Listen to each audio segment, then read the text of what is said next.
c'est Alexandre de la ferme Découverte Mélissphère. Donc aujourd'hui nous allons voir le renard roux. Donc comme c'est un sujet très vaste, avec beaucoup de choses à dire, donc pour raccourcir les tas d'informations que je peux vous transmettre, j'ai préparé une petite fiche, voilà, pour m'aider et ne pas en dire trop, voilà, sur cette espèce. Mais des fois je peux trop parler. Donc aujourd'hui nous allons voir ce que c'est le renard roux. C'est une espèce qu'on a tous, je pense, observé dans la nature. Il est roux et blanc et c'est de la famille des canidés. Donc cet animal magnifique pour moi, je trouve, mais considéré comme nuisible pour plusieurs raisons.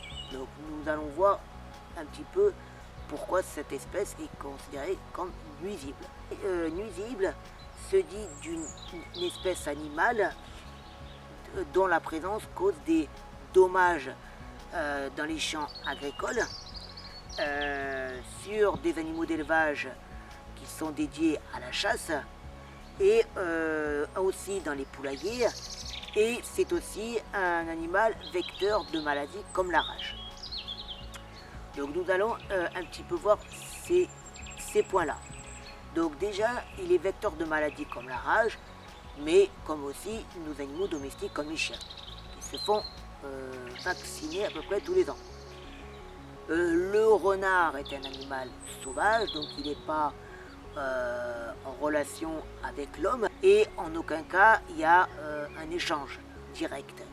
Ensuite, il peut transmettre cette maladie entre les renards, mais en regardant des sites sérieux et des livres dédiés sur l'écologie et sur cette espèce, le renard peut transmettre certes des maladies, mais c'est une information qui donne droit surtout à le classer en tant que nuisible.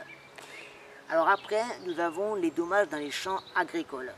Certes, il peut causer quelques dommages, mais il cause des dommages minimes face à l'aide précieuse qu'il peut apporter pour attraper de nombreux petits rongeurs et aussi lièvres.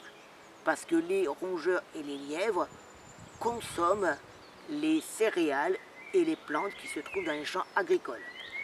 Donc il joue un rôle très important sur cette action. Et de ce fait, le fait de tuer diminue cette espèce-là, donc ce qui implique une augmentation de petits rongeurs et lapins.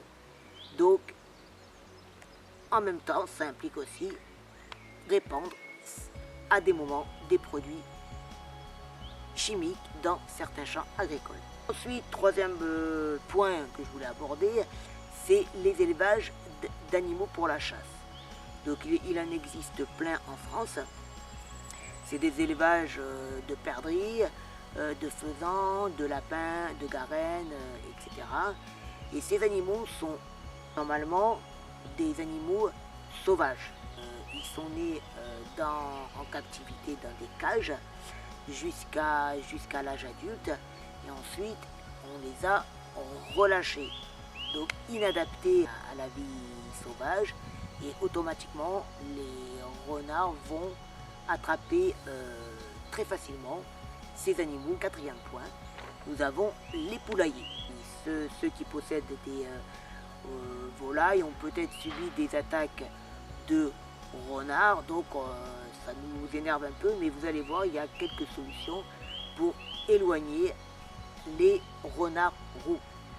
Donc ces solutions, je vais vous les mettre à la fin de la vidéo. Je vais vous en dire que 3.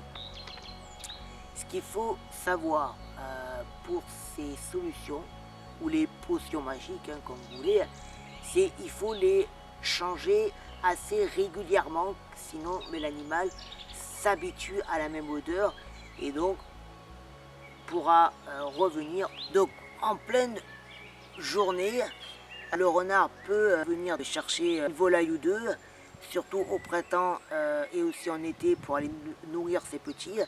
Donc on peut installer tout autour de l'enclos fil électrique pour empêcher que le renard puisse attraper une volaille.